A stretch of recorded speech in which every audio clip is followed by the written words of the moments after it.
Hello everyone, আসসালামু আলাইকুম। Welcome করছি আমার নিউ আরেকটা ডেইলি ব্লগে।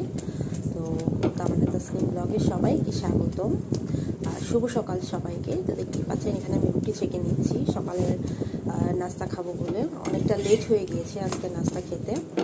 আর আমি প্রায় সকালে খাই না, আবার অনেক সময় দেরি করেই খাই, বেশি একটা সকালে খেতে পারি না।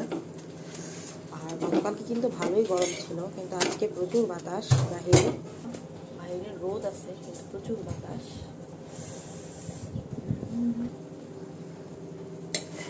আমার রুটি সেখানে আর আরেকটা রুটি। আমার যেহেতু পরোটা পছন্দ, তাই আমি একটা পরোটা নিয়েছি আর সাথে একটা রুটি। আমার রুটি খেতে মোটেও ভালো লাগে না, কিন্তু কি করব, স্বাস্থ্যের কথা চিন্তা করতে গেলে খাওয়াই লাগবে। আমি এখানে কিছুটা তেল নিয়েছি ডিম পোচ করবো বলে। সকালের নাস্তাতে ডিম না হলেই নয়।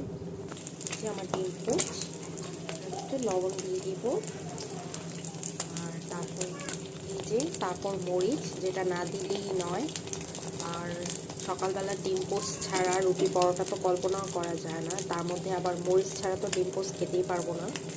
একটু মরিচ দিয়ে দিয়েছি, যদিও এটা শরীরের জন্য ভালো না, কিন্তু সবসময় শরীরের কথা চিন্তা করলে তো হবে না, মাঝে মাঝে নিজের ইচ্ছাগুলোকেও প্রাধান্য দিতে হবে।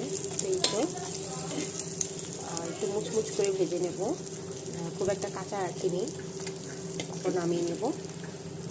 আমার মতো একটু ঝাল করে ডিম পোচ কে কে খান, আর সকালে রুটি থেকে পরোটাটা কে কে পছন্দ করেন অবশ্যই জানাবেন। আমার কিন্তু পরোটা অনেক পছন্দ, কিন্তু আমি ওয়েট কমানোর জন্য প্রায় সময় রুটি খাই, পরোটাটা এখন বেশি একটা খাই না। আমার দিয়েছে, আমি একটু উল্টাই। এই যে দেখুন, এই পাশটা হয়েছে এরকম, আর ওই পাশটা হচ্ছে একদম মিহিন। তো আমি এই পাশটাই রাখবো। অনেক বাতাস বাইরে,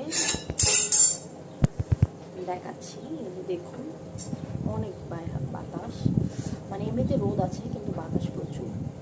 সুন্দর একটা মিষ্টি রোদ বসে খাবো, মিষ্টি একটা রোদে।